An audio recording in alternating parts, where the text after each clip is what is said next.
Understanding data structures and data type. This is very important. So in your course of learning, you'll be hearing different names for data, the different types of data. So I would like you to be familiar with them as we move on. So there are different types. We have number one, the primitive data types. So this includes number one, integers. All right. So if you're a mathematics person, or of course you learn this in primary school, you know integers. We have the negative integers and the positive integers. So these are, for instance, 1, 2, 3, 4, 5, 6, 7, 8. Those are positive integers. We also have -1, -2, -3, -4. Those are negative integers. All right, these are what we call integers. Then we have floats, or otherwise called double. What are floats? Floats are basically decimals. All right, so 3.41, that's a decimal. 0.01, that's a decimal. We call these decimals floats in data analysis. We call them floats or doubles. Then we have character. Of course, this represents a single item. A is a character. 1 is a character. Hash is a character.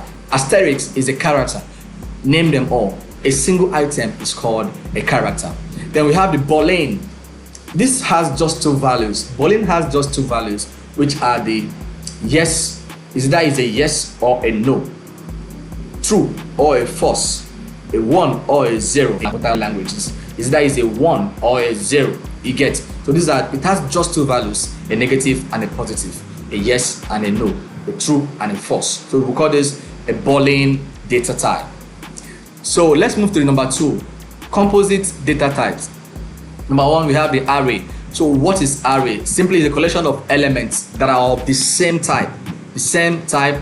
Let me show you an example. So I have this image here. Now this is a table.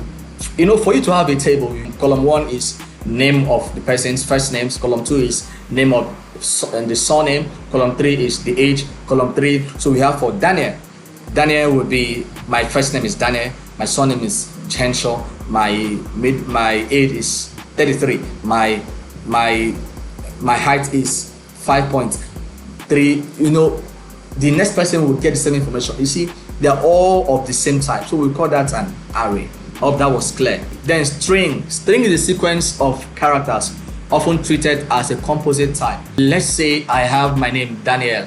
Daniel is a specific item, all right? It's specific, so I'm going to call that a string. Usually string comes as letters, all right? So Daniel, Henshaw, that. So they are all called strings. Usually they come as letters, all right? As words, you get. So Daniel, I can say Daniel Henshaw.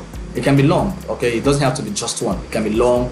Daniel Henshaw Jaffet is a boy. He lives in Port Harcourt. He's from the United States of America, and all of that. So those are strings, you get, okay? So usually, how do you represent string? You present string with a quotation mark, a speech sign, all right? So quotation. So for instance, Daniel Henshaw is a boy. Open quotation.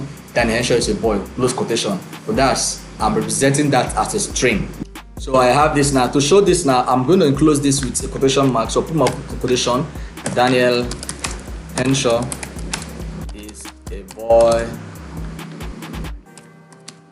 So you see, then I close this. Now, see, because I presented it inside a quotation mark, it makes you understand that this is a string. Do you understand? All right, so that's it.